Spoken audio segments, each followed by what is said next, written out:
Hello subscribers, today's review will be on the new Soundstrike Sinoceratops. Now we all know the whole name issue of Pachyrhinosaurus and Sinoceratops for Fallen Kingdom, because Universal originally named this design Pachyrhinosaurus, so Mattel decided to make a more accurate figure for their Fallen Kingdom toy line. But by the time Universal changed the name from Pachyrhinosaurus to Sinoceratops, it was too late for Mattel to change the sculpt. So all they did was change the name of the figure and then change the paint job as well. But fortunately for 2020, Mattel gave us a proper Sinoceratops that many people, including myself, have been anticipating. Now, as you can see, you got the awesome Camp Cretaceous packaging with the amazing yellowish backgrounds. Then you've got, Toro the Carnotaurus, and then the three human characters on the bottom right. And then for the back, so you got all the card and sticker stuff right there. And then you got the artwork of the figure, as well as the other Soundstrikes in the assortment. So, let's waste no time and get these Sinoceratops out of the packaging. Here we have the card and the stickers you get with all of your Camp Cretaceous figures. So see, you got stickers of various dinosaurs that are going to appear in the show. And then you take those stickers off and put them onto these silhouettes right here. But yeah, I'll do this another time. For now, we'll be taking a look at the Sinoceratops here. First thing I would like to point out is that this figure has a lot of weight to it. In terms of weight and size, I think this guy dwarfs the other Ceratopsian figures that have been released so far, as well as the other Soundstrike figures.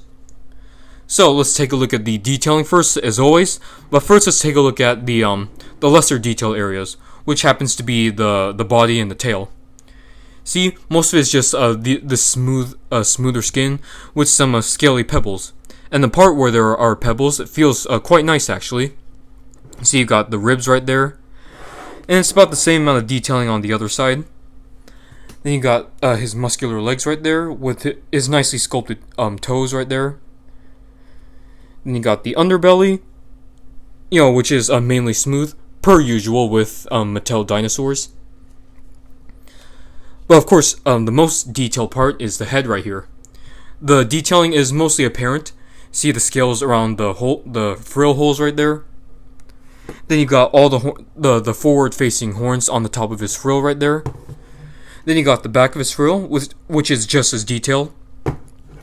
Then you got his signature rhinoceros-like horn right there. You see, he also got two horns on his cheek area, but which unfortunately they're not painted. That's a minor issue. At least the majority of the horns are painted. So that's about it for the detailing. The colors of this toy are pretty accurate to what we've seen so far in the Camp Cretaceous trailers. It's also quite similar to the Fallen Kingdom one, except I don't think the Fallen Kingdom Sinoceratops had this striping on his back. See, the main color is just this very light gray, and then you got this, I forgot what this color, I think it was like apricot of striping for the back, which unfortunately doesn't continue all the way down the tail. But you also got that same apricot striping on his face right there, as well as some orange near his frill holes, and then you of course you got the very dark gray horns. This Ceratopsian figure has 4 points of articulation, which is of course the arms and legs, but 5 if you want to count the action feature, which we'll talk about right now. Of course, you move the tail from side to side, and then the figure will move its head from side to side, and then you push the tail down, and then the Sinoceratops will ram his head upwards. So let's hear those sound effects.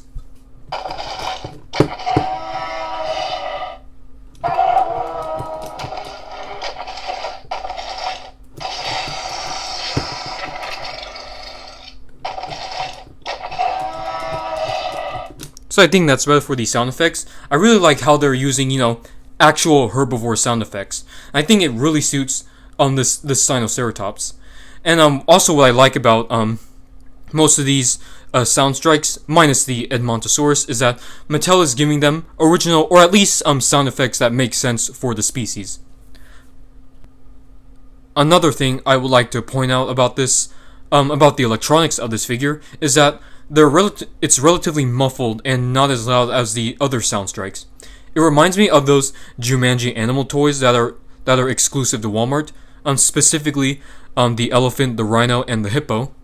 All three of those toys have relatively muffled sound effects, and this Sinoceratops toy reminds me of those Jumanji figures. Not only because of the muffled sound effects, but also of this very thick and durable plastic. So I think the Sinoceratops also has a similar weight to those Jumanji animals. I think Mattel did a great job with the aesthetics of this toy. I think this Sinoceratops is actually one of the most lifelike figures out of the Primal Attack line, and maybe out of all Mattel Jurassic World figures, mainly because the colors, are pretty natural, as well. The proportions are pretty good as well, and I like the pose he's in. It's not too aggressive. He's in a calm walking pose. Now let's do a few comparisons. So let's do the most obvious. So here we have Mattel's first quote-unquote Sinoceratops, which can fortunately be called a Pachyrhinosaurus now.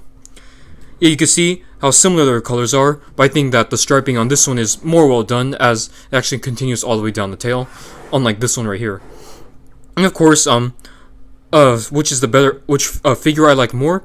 I think I actually like this Sinoceratops more than this Pachyrhinosaurus. Like I said, mainly because of its size and weight, as well as the wonderful detailing on the head sculpt right here.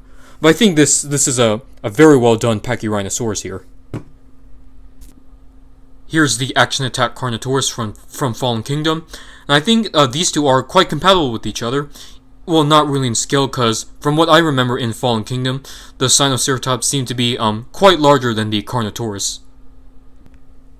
Here are all of the new Soundstrike sculpts. I think my favorite still has to be the Majungasaurus, but my second favorite, I'm still deciding between Sinoceratops and Irritator.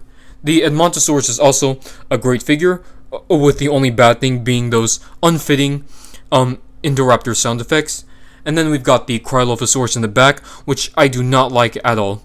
The Cryolophosaurus, to me, just doesn't fit in with the rest of these sound strikes. The sculpt and the paint job, too cartoonish, too Play School Chatmay-esque. Let's bring in some other figures from the various assortments, including the Attack Pack Bumpy, which is also Camp Cretaceous. And I think this Sinoceratops is almost as big as the Sarcosuchus, if not the same size. Here are all of the Mattel Ceratopsians so far. The only one I'm missing is that small Microceratus. I think the Sinoceratops may be my favorite, mainly because of its scale details, the sound effects, the size, and its weight. As always on this channel, we'll compare the reviewed figure next to the Collecte Minis Effectiveness. So that's about it for my Soundstrike Sinoceratops review. I highly recommend you guys picking up this figure. It's a large, heavy figure with durable feeling plastic. It's the first proper Sinoceratops figure that Mattel has made. And also, the sound effects, I don't think we've heard those sound effects in any other electronic Mattel dinosaur before. And also, it's very fitting. Mattel didn't put in any T-Rex roars or unfitting sound effects. So, if I had to rate this guy, I'd say he gets the 9 out of 10. So you could still find them on Amazon, and I think Amazon still has these for $14.99 in free shipping. And these should be popping up in Target stores or Walmart stores anytime soon. So, if you guys like this review, leave a comment, like, subscribe, and I'll see you in the next video.